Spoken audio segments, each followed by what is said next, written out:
ส่วนหญ้านะครับพี่น้องเป็นหญ้าคนนะครับหญ้าคนปลูกไว้นะครับนี่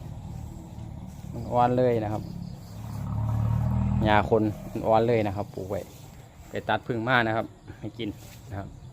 เสาแรกนะครับหญ้านะพี่น้อง